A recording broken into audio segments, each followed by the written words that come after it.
Okay. We're going to move mountains. My 4-year-old wants to know when God's going to move a mountain. He wants to go see it. So we're working on it. But we just are so grateful. And I'm going to end this now because I know I'm going on forever and ever. I'm going to end this now. And we just thank you guys so much for the food, the financial support, the resources. That'll do. It's just, I don't even know of a word that would be appropriate for it. So thank you. If you made it this far, thank you for listening. And I really hope that this helps other women and men that have women in their lives, because I very much so feel if I am a nurse practitioner, and I've been a nurse practitioner. Before that, I was a nurse for, a long time. And then before that, doing like PCA stuff. Like, I've been around healthcare, guys, and there were no signs. There were no signs of the ovaries and the fallopian tubes and the uterus and any belly pain from the lining stuff. There was no things to look for breast cancer that are like really big. You want to go get that checked. Absolutely. If you feel something different, found that out, which we all know. That's a thing, right? But I just felt like mine made sense. If you have an inverted nipple, especially if you have an inverted nipple that has not been there your whole life, it's a change over the last whatever years. You didn't have that since you were growing up. That's for men and women. If you have discharge, if you have bleeding, if you have those types of things coming from your breast, a rash, it can look like, it's called orange, something along the lines, I'm going to totally mess this up. Please, no one look it up. It's called something fancy it looks like an orange peel. If you get like this funny, bumpy orange peel, skin over your breast or over an area of your breast, that is something we need to look at further. If you have family history, you gotta know what your family history is. Here's some piece I missed. In my genetics, I always missed it, which I kind of talked about previously. In my genetics, my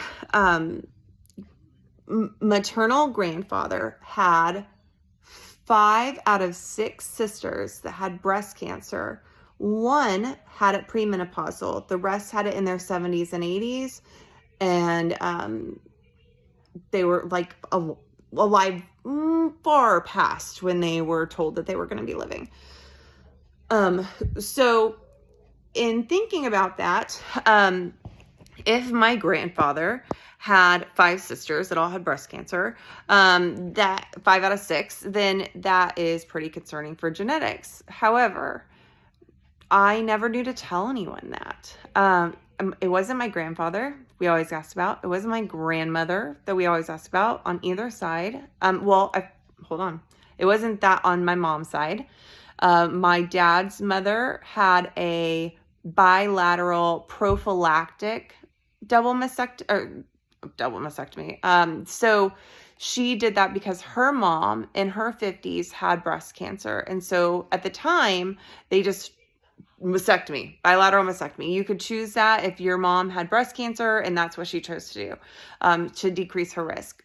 So if she hadn't done the mastectomy, would she have had maybe breast cancer that would have come up and would have been a flag?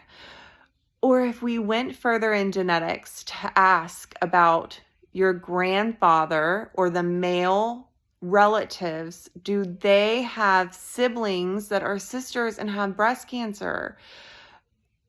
It was never asked. We never asked that. And I don't even know, after speaking with a genetics specialist about what came back on my genetics, none of my aunts, no one else in my family, no cousin, no nothing has ever had breast cancer, and certainly not earlier than the people that I just told you about. Genetics came back like 2 days ago, And they called me up, and when they asked me how much genetics I wanted to do, I said, do it all. Do every last little thing. And they were cautioning me. They said, if you do that, you're going to find a lot of stuff that probably will never come to fruition. Fine. Great. I don't care. Like, let's just do it and figure it out. So they did it. Every single massive panel of cancer gene came back as negative. BRCA is negative. All of them were negative. It was negative. So, which is a huge blessing, because my sister doesn't have to worry. My niece doesn't have to worry. My daughter doesn't have to worry. My sons do not have to worry about having the recessive gene that they will then pass down to my grandkids and great grandkids and stay in the family line.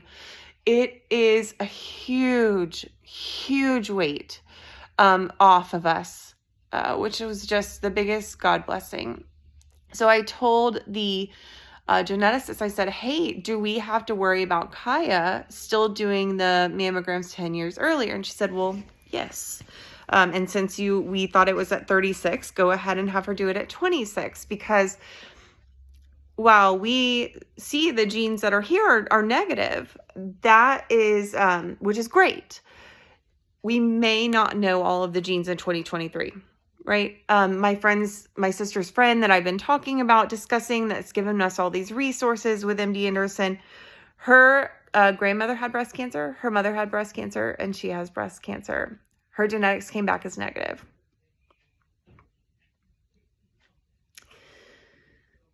So, we're going to do this, and we're going to advocate for other women. I'm going to advocate for women that have anything like this so that we can stop this from happening. This is ludicrous. Ludicrous. And I know that God is going to make so many good things happen out of this. I know that there is such a bigger picture that is at play, and just because it's not going how I want it to go right now doesn't mean that God isn't working so hard in the background to put everything into play, okay, and into its right spot, as he always does.